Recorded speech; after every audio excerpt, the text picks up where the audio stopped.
रात के 12 बजे थे। बाहर हल्की बारिश हो रही थी और आरव अपने कमरे की खिड़की के पास बैठा फोन देख रहा था। उसकी स्क्रीन पर एक अनजान नंबर से मैसेज आया।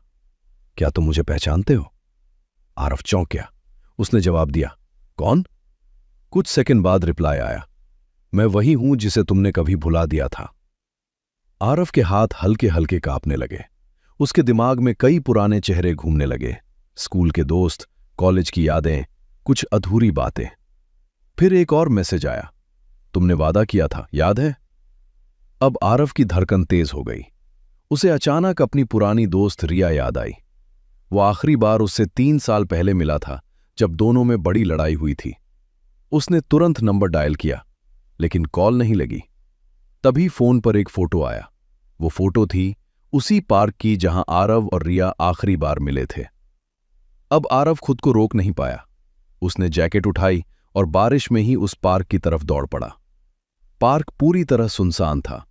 हल्की स्ट्रीट लाइट के नीचे एक लड़की खड़ी थी, सफेद ड्रेस में, बिल्कुल शांत। आरव धीरे धीरे उसके पास गया। रिया? और मुस्कुराती। तुम आ गए, मुझे पता था। आरव की आंखों में आंसू आ गए। मुझे माफ कर दो, मैंने तुम्हें बहुत हर्ट किया। रिया ने धीरे से कहा, अब सब ठीक है, बस मैं चाहती थी कि तुम मुझे याद रखो। इतना कहकर वो पीछे हटने लगी। आरव ने उसका हाथ पकड़ना चाहा, लेकिन उसका हाथ हवा में ही रह गया। रिया गायब हो चुकी थी। अचानक आरव का फोन फिर बजा। Good bye Aarav.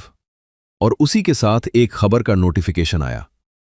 3 साल पहले इसी दिन एक लड़की की इसी पार्क में एक्सीडेंट में मौत हो गई थी। आरव जमीन पर बैठ गया। बारिश तेज हो चुकी थी, लेकिन उसके आंसू उससे भी ज्यादा। उस रात के बाद आरव ने कभी किसी वादे को हल्के में नहीं लिया, क्योंकि कुछ वादे मौत के बाद भी पीछा नहीं छोड़ते।